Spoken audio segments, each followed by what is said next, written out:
Hello everyone, আসসালামু আলাইকুম। কেমন আছেন সবাই? আই হোপ সবাই অনেক বেশি ভালো আছেন। আলহামদুলিল্লাহ আমরাও অনেক অনেক ভালো আছি। আজ আপনাদের জন্য নতুন আরও একটি রেসিপি নিয়ে চলে এলাম। আজ শেয়ার করব মুচমুচে ফুলকপির পাকোড়া। কিভাবে খুব সহজে এই পাকোড়াগুলো তৈরি করা যায় তার সকল টিপস সহ আজকের রেসিপি। তো বন্ধুরা, কথা না বাড়িয়ে চলুন পাকোড়া তৈরির মূল প্রস্তুত প্রণালীতে যাওয়া যাক। এখানে একটি মাঝারি সাইজের ফুলকপি খুব ভালোভাবে কেটে ধুয়ে পরিষ্কার করে নিয়েছি। দেখি বুঝতে পারছেন। এখন এগুলোকে লবণ পানিতে ভেজে রাখবো 10 মিনিটের জন্য।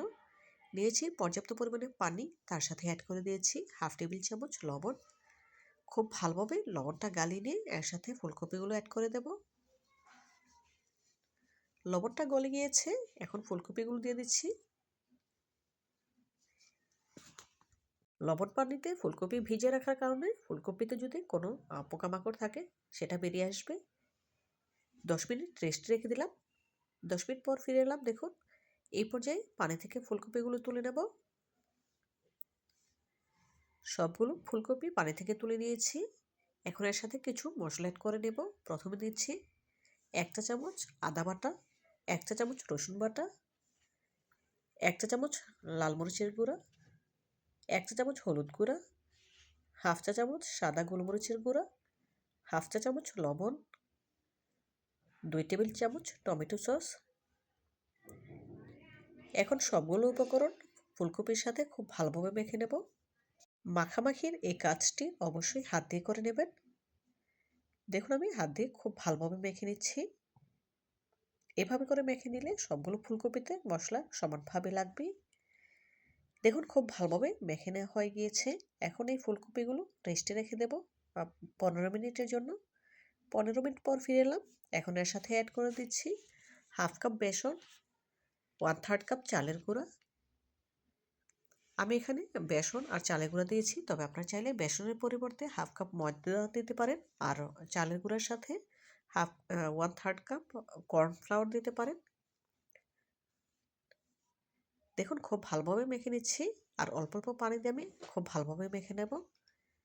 একসাথে বেশি পানি দেবেন না, অল্প অল্প পানি দিয়েই মিশ্রণটা রেডি করে নিতে হবে। দেখুন কয়েকবারে অল্প অল্প পানি দিয়ে আমি খুব ভালোভাবে মেখে নিয়েছি।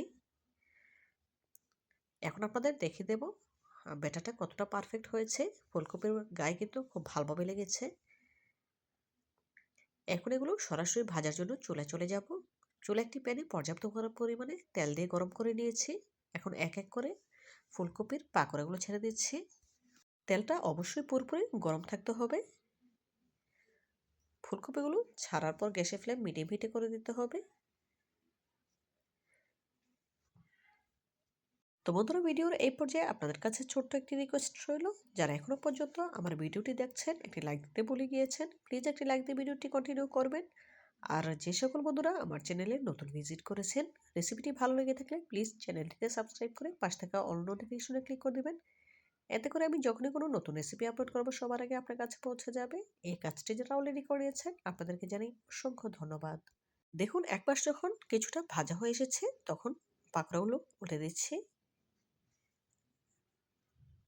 এইভাবে করে কয়েকবার উল্টে পাল্টে পাকোড়াগুলো গোল্ডেন ব্রাউন কালার করে ভেজে নেব।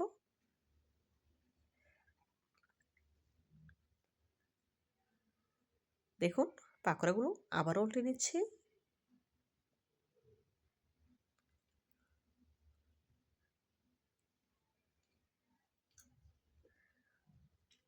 কয়েকবার উল্টে পাল্টে পাকোড়াগুলো গোল্ডেন ব্রাউন কালার করে ভেজে নিয়েছি।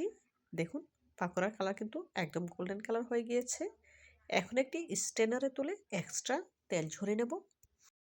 দেখুন পাকোড়াগুলো স্ট্রেনারে তুলে নিয়েছি।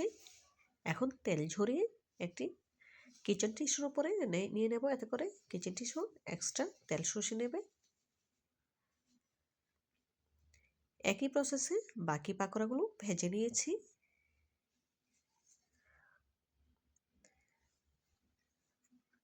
দেখুন সবগুলো পাকোড়া আমার ভাজা হয়ে গিয়েছে। এখন একটি সার্ভিং ডিশে পাকোড়াগুলো সার্ভ করে নিয়েছি। মাশাআল্লাহ, ফুলকপির পাকোড়াগুলো দেখতে কতটা সুন্দর এবং লোভনীয় হয়েছে। দেখতে যতটা সুন্দর হয়েছে খেতে তার থেকেও অনেক বেশি মজাদার। আপনারা একবার হলো ফুলকপির সিজন থাকতে থাকতেই এভাবে ফুলকপির পাকোড়া তৈরি করে খেয়ে দেখবেন, ইনশাআল্লাহ অনেক বেশি ভালো লাগবে। তো বন্ধুরা, আজকের মতো বিদায় নিচ্ছি। দেখা হবে নতুন কোনো দিনে, নতুন কোনো রেসিপিতে। ভালো থাকবেন সব্বাই আর আমার জন্য দোয়া করবেন। যেন প্রতিনিয়ত এমন আরও নতুন, নতুন রেসিপি আপনাদের উপহার দিতে পারি। পরবর্তী ভিডিও দেখার আমন্ত্রণ জানিয়ে আজকের মতো বিদায় নিচ্ছি। আল্লাহ হাফেজ।